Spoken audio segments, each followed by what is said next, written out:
para quem está acompanhando aqui, já percebeu que tingimento natural, por ser representativo da natureza, por ser algo orgânico, algo que trabalha com moléculas, com matérias-primas naturais, às vezes ainda vivas, não é nada matemático, né? São muitos os fatores que influenciam nos resultados e o tipo de fibra não poderia ser diferente, tá? Então, quais os tipos de fibra principais? A gente tem fibras naturais, sintéticas e artificiais, tá? Naturais são aquelas fibras que que têm a origem 100% de substâncias naturais, enfim, organismos naturais, em geral plantas ou lãs, né? Pelos, pelagens. No caso da seda, não é exatamente a parte de um animal, mas é um fio que ele produz, então diversas espécies têm a capacidade de produzir a seda, né, os fios de seda, como aranhas, a larva do bicho da seda, que é o mais comum, mas algumas mariposas e outros insetos, tá? Então não é uma particularidade do bicho da seda produzir esses fios. Já as lãs aí de animais, né, os mais conhecidos, as ovelhas, as alpacas, enfim, diferentes animais aí dos quais a gente obtém a lã, e as fibras vegetais. Então tem uma série de plantas, né, de vegetais a partir dos quais a gente consegue as fibras. Então, o mais conhecido, largamente produzido é o algodão, mas temos linho, rami, juta, malva, cânhamo, então uma série aí de plantas a partir das quais a gente consegue extrair fibras, produzir fios e tramá-los para chegar aos tecidos, seja tecidos planos e as malhas, né? A diferença entre tecido plano e malha é que o tecido plano, ele não, a não ser que tenha algum tipo de elastano, ele não estica, né? A tramagem dele digamos, ela como é que chama no ângulo de 90 graus? É transversal, né? Não é paralelo, é transversal. Então, a trama dela não permite que estica. Já as malhas, né, elas são entrelaçadas, tipo tricô, tanto que no tricô a gente tem o famoso ponto malha, que é o que mais ou menos, então, os tecidos imitam o tricô em menor escala, digamos assim, com fios extremamente pequenos e que tem, então, essa característica de maleabilidade. Então, tanto a malha quanto os tecidos planos podem ser produzidos a partir da grande variedade de fibras que existem, tá? Então, aí são as fibras naturais, provém exclusivamente de fontes naturais, sejam vegetais, que a gente chama de fibras celulósicas, sejam elas animais ou proteicas, tá? Proteicas, então, as fibras que provêm aí de animais, como as lãs, ou a seda, que não vem diretamente do animal, mas é produzida por insetos, então ela, de certa forma, também é uma fonte animal, tá? Então, são as fibras proteicas. As fibras sintéticas, por outro lado, aí, então, provêm principalmente do politereftalato de etila, que é o PET. Então, por exemplo, o poliéster vem do mesmo material das garrafas PET, além de outros filamentos, mas também de origem do petróleo, de polímeros aí, que provém do petróleo. Então, são as fibras sintéticas. E as artificiais, elas têm uma origem natural, porém são produzidas artificialmente. Como? Então, a viscose, o liocel, o modal são fibras produzidas a partir de uma pasta celulósica, independente da origem, ou seja, independente do vegetal que ela se origina. Essa pasta de celulose, depois que virou pasta, nem tem como identificar de que planta veio. E a partir dessa pasta de celulose, então, se produzem essas fibras, esses fios, que originam, então, a viscose, o liocel, o modal, por exemplo, tá? Então, temos 3 categorias. Cada uma dessas fibras, elas têm comportamentos diferentes em relação à sua decomposição, por exemplo. E aí, quando a gente começa a pensar em moda sustentável, em sustentabilidade, isso tem grande relevância.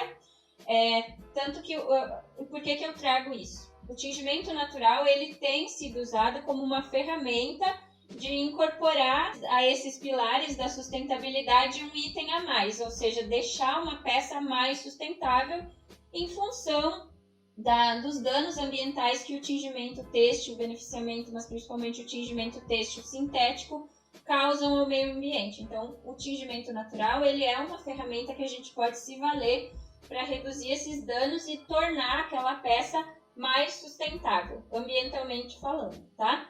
Mas não adianta nada a gente colocar um tingimento natural se a gente não leva também em consideração a origem dessa fibra, né? O quão sustentável é essa fibra, mesmo sendo uma fibra natural, né? Então não adianta ser um algodão aí lotado de agrotóxico, produzido em monocultivo, em larga escala, com alta degradação ambiental, certo?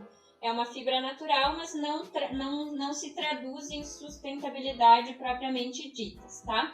Então, pensando nesse quesito degradação, as fibras sintéticas, elas, assim como o plástico em geral, podem levar centenas de anos para se degradar no meio ambiente, tá?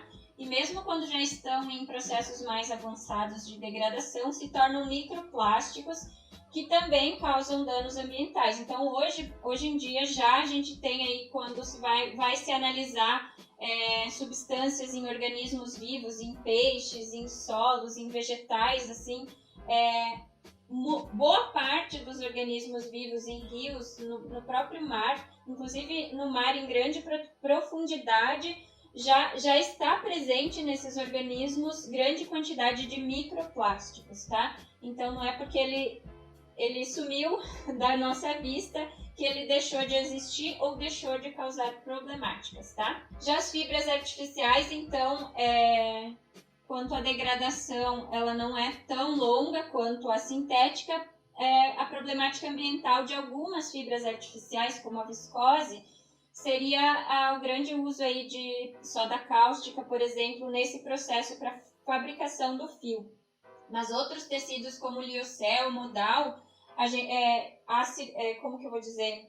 Uma cadeia mais fechada, onde se reutiliza esses produtos, se recicla eles indefinidamente, vai sempre se reutilizando e eles não são descartados como efluente, tá? Então, por mais que se use essas substâncias, elas são sempre reaproveitadas, reutilizadas, o que torna essa fabricação, essa produção menos agressiva ambientalmente falando, tá? Só para ver lives, nos seres humanos foram encontrados microplásticos nos órgãos internos, como nos peixes. Sim, isso hoje em dia, pesquisas que são focadas em encontrar microplástico em organismos, elas são bem sucedidas, porque geralmente elas encontram em muitos, tá?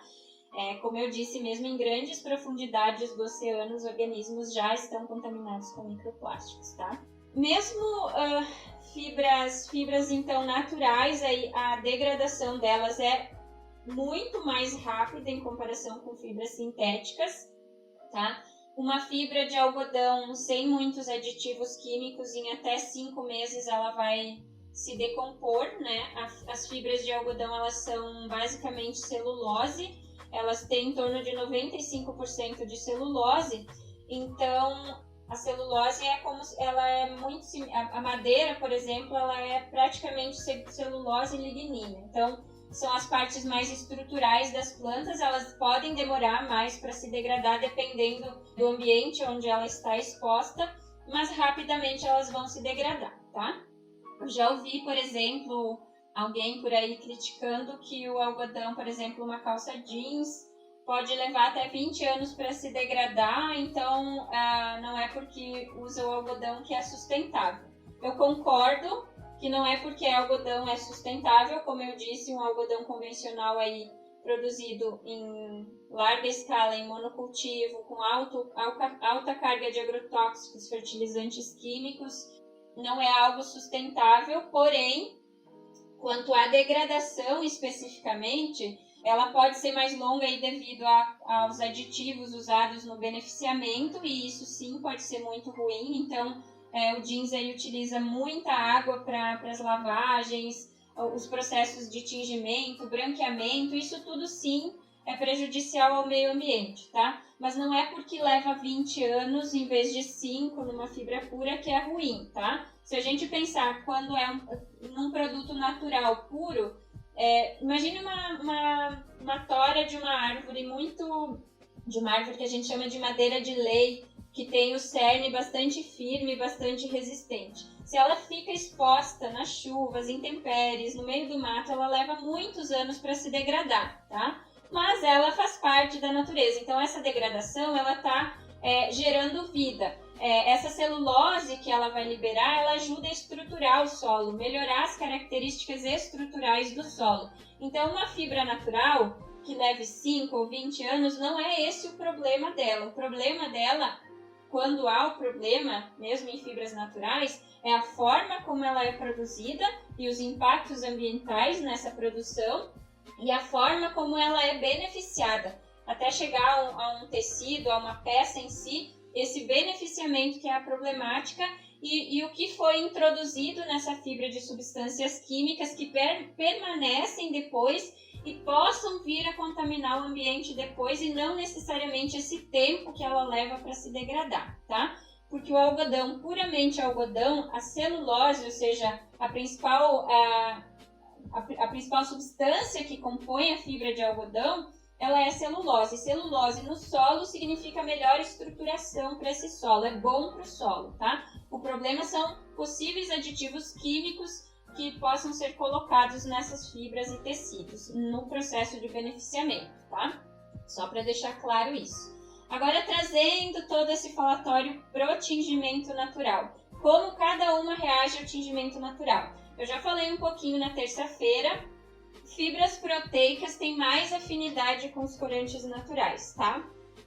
Com os fixadores, enfim.